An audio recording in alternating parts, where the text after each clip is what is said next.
Steve Jones and Gary Stowe back for another interview. Today right now we're gonna talk about some of Gary's issues that is maybe not a challenge, but an opportunity for him in the California market. And PICP stands for what? Permeable interlocking concrete pavers. So please don't call them pervious Or porous. or porous. Wrong words. Permeable is paving stone. That's right. Impervious is asphalt. Mm-hmm. And what's the other one? Porous is concrete. Yeah. And they fail. Being that segmental paving is the smallest segment of hard surface paving, Mm-hmm. well, in our country, or around the world for that matter, somehow these industries figured they didn't want to lose anything, so they tried to come up with alternatives to permeable segmental paving by coming up with their versions of concrete and asphalt Mm-hmm. water things. And they're welcome to continue to market and sell, and they actually sometimes probably do a better job of that than we do of our own. But at the end of the day, the only ones that have proven, the only pavement that has proven performance for permeability is segmental concrete and clay pavers. Mm-hmm. So, but with that, it's more important than ever that the system be installed correctly and specify correctly, installed correctly, and it's substantially different from regular segmental paving installations. So we've got some great guidelines at ICPI. Mm-hmm. We just need to make sure we follow them. And it's not a difficult system to install. It's just that you have to be a little more specific, a little more attention to detail than you do with regular sandset pavers. You can get away with a lot with sandset pavers. Permeable doesn't give you quite the leeway, but if you follow the specification, it's pretty much a straightforward. A lot of our really big contractors are out there, and they're focused on doing permeable with mechanical installation, which happens to be a good thing for my company. Mm-hmm. We like to sell the equipment. Sorry for being, a bandit there, but your company has been successful doing permeable with hand installations. Yes.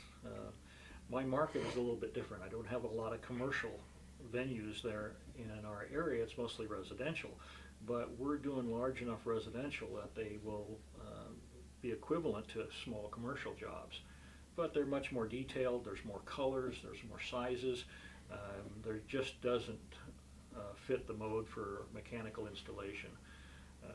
Customers are very specific on how they want it laid, and when you're laying one layer of pavers at a time, you have more trouble blending your colors. Even when they're just gray, for sure. Yeah. Well, and that goes back to what we've struggled with for years. I mean, is it utilitarian or is it pretty? And it's both. Mm-hmm. So, but you have to pay for the pretty. You want to do colors, fine. It's going to be a hand-laid job. So we can only hope that you'll find some good commercial municipal projects that'll justify you buying a machine for laying. I would like to do that, and it's going to come, because permeable is the wave of the future. It's being driven, particularly on our coast, with the stormwater regulations. All of the cities now are required to increase the amount of stormwater that they treat. Now, treating it can be as little as putting it through the permeable pavers and letting it go. But you get an added advantage if you can somehow let it infiltrate back into the subsoil. Your subsoil gets replenished. It has a number of benefits for the stormwater that runs off of it. It's really quite a project. There are great benefits to permeable paving, and we've got the lead. We've got the best product. Now we just have to get out there and sell it.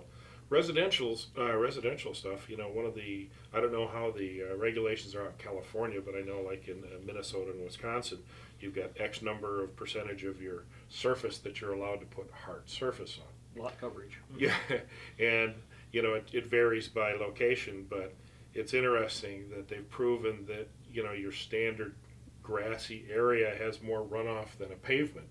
because I mean the ground gets very hard and the water doesn't soak into the dirt, even though they like to think that.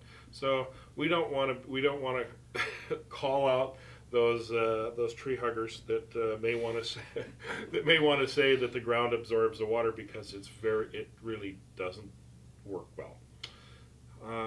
So we have to install these mechanical means to get the water to infiltrate into the system. So permeable paving is the answer to that. Now, when you're doing construction by hand, what's unique about installing permeable paving that is different from sandset paving? Because you've got gaps, the alignment of the pavers themselves is not quite as clean as it is with a sandset paver. You can't do the click and drop routine that you can with a sand paver. So you have to. I hate the word click and drop. Yeah. It's a personal issue I have, because if you're clicking and dropping, it means you're slopping. So anyway, but go ahead. I'm sorry for that. So there is that issue. The borders are frequently a little more difficult to deal with. Cutting can be an issue because you're trying to make nice tight cut lines, but yet there's a gap in there, so you're trying to balance that out. And edge restraints can be very difficult too. If you're using curb and gutter, it's okay, but that in itself has there's a construction cross-section issue. If you're using a flexible system like pave edge or other unitized edging systems, you've got a couple of choices. One, you've got a fabric wrap spike method, then the other one is like a berm, a crushed aggregate, standard densgrated aggregate, road-based shoulder. And then you build your permeable inside of that. So there's a number of challenges, and it adds complexity to and slows up the installation a bit compared to sandset. Yeah, we found that the concrete solutions, the curbs and that, were pretty much blowing the jobs out of the water. We couldn't do it with that. So then we had to turn to some of the more flexible. And you can get away with that on residential applications. You don't quite get the loading nor stresses on the edges that you do with that. And so it works fine, particularly the road base edge. If you can work with that, that does pretty well. Yeah, and you guys are used to installing on top of that along the perimeters. But again, you've got you got how many different, now you've got, instead of base and sand, now you've got your sub-base material, which is typically what in your market? In ours, it's a 1.5 inch railroad ballast. Okay. Pretty coarse. Pretty difficult to flatten out. Well, you're really not flattening out. You're just getting it into position and getting it to settle in and stop moving. And once that happens, then you have the opportunity to bring in your number 57 or 3/4 drain rock, and then that starts to get you a little bit flatter. But again, it's difficult to move around and get flat. And then once you get it locked in, then you can start to get some pretty decent levels when you use your bedding material. And your bedding material that you use, 3/8 chip or what? Yes, I think it's called a number 8/9 or something. Okay. So, and we've gone to the 3/8. We started with quarters, but what happens over a long period of time, that quarter starts to choke in a little too much, and so it pulls the joint. Oh, the joint material actually comes down. Yeah. Oh, so really? We've gone to the 3/8. We're still back at the quarter for filling the joints, and So that now works fine. So now you got 4 materials. You got 4 materials, and if you're doing the perimeter with the dense graded, you're up 5 materials. Yeah. So it is a logistics nightmare. I mean, not a nightmare, but a challenge. Yeah, and you do have to use a little bit bigger equipment too with permeable. The 57 and the number 2 stone or whatever you use for your sub base, they have to get locked in, and you can't lock them in with standard wide plates. It takes a 10,000 plus pound compactor to get that stuff to lock up. Either big vibrating rollers, or at least 10,000+ pounds on a plate rammer. The specification calls for a 10,000 pound or 10-ton roller. A 10-ton roller. Nobody my size or any. It isn't going to fit in the job. Yeah, you're doing a 2,000-foot driveway and you got a 10-ton roller. Here comes the semi delivering it, So. Yeah, so the reality is, I mean, there's some good equipment out there today that I think Bill Schneider at Aqua Paving, his last one was that, my God, what was the size of that Weber compactor? It was like 18,000 pound force on really? it. Oh my. It was shaking the Hardscape North America building from 20. I'm standing on the concrete. I'm 30 feet away from him, and the whole thing is whoompa. So is that a technical thing? No, but it was doing a nice job. And you know what? It always leads back to compaction. Mm-hmm. Success or failure, subgrade, and what do you do about? That brings up another question. Subgrade compaction. You're down to the native soils. When you're doing this kind of work, no, right? Correct. It is best if you don't. And that's based on what the specification, what you want to do. Do you want the water to infiltrate the soil? Do you want to let a certain amount of it, knowing that the soil won't take a lot of it, and so then you put maybe a drain pipe halfway up and exfiltrate part of it? Or do you want to save it? Rain harvesting, we get an average of 16 inches of rain a year. That's very valuable stuff. It's gold. If we can collect it, which you can, you could put an impermeable liner under your pavers and make the whole thing a big pond and use the water as you need to. Or you could direct it to a tank of some sort somewhere. But so it all goes back to what you're trying to accomplish with the permeable pavers. If you're going to infiltrate it, no, you don't want it, because you can reduce your your infiltration from rather significant numbers in the multiple inches, 5, 6, 10 inches an hour, down to virtually zero by compacting the soil. So what I've seen with many of the guys is that they'll layer in the big stone. Mm-hmm. Not completely. They'll put in a layer of that. Use a compactor to kind of drive that into the surface of the soil. Mm-hmm. I mean, not completely, so they're not locking it up, but they need to kind of get it locked so they've got a platform to build on. Then they bring in the rest of the big stone, and again, depending on the size of the equipment, this is where big aggregates are tough. If all you have is a Bobcat, you're going to have issues. It's just going to be a lot harder. Well, what we found is the tracked units are really significantly better for the permeable applications. It doesn't cause near the compaction nor the rutting problems that the wheeled units do. You can get in and you can flatten it out. You can take the larger aggregate, you can spread it out there, and then you can track roll it. And that gets you enough compaction, enough settlement of that, so that you can then start putting your layer in and then bring your compactor in. Well, there you go. Well, that's a great tip. I hope everybody's listening. We did an interview yesterday with Rob Bowers, our engineer from ICPI.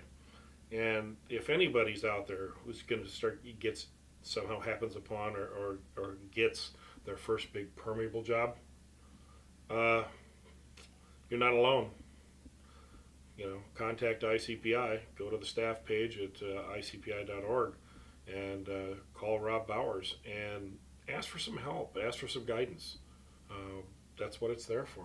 That's why we come to these meetings. It's why we pay their salaries, so that they're out there to help you, number one, so that you succeed and the pavements don't fail. That's the biggest issue. Every job that goes bad is a black eye in the industry. I can't tell you how many times we've lost whole cities because they had one bad installation and they figured that's the way it was. Well, I've met a lot of those contractors that have done that, who says, I have a better way. They're going to fix it. If you're one of those contractors, don't call.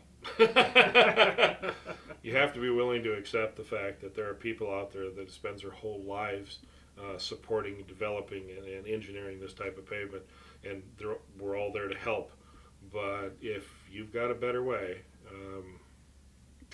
good luck. Just maybe I could say I could go on here, but really, it's a relatively simple formula to achieve success, and there's no need to complicate it. Not at all. It's been proven. Just follow the direction. That's right.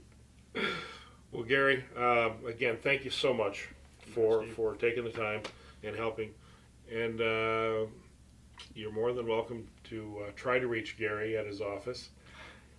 But they may transfer you to a cell phone. They might not. But where you're located in? It's down south of San Francisco, Marina, California. Yeah. Monterey. Monterey. Well, anyway, Gary's also available at Hardscape North America. He's available at our annual meeting and our summer meetings. So think about it. Think about coming to join us, meeting Gary and others, and asking questions and sharing your experiences. We'd love to hear from you. This is Steve Jones with Gary Stowe, Hardscape Channel, signing off.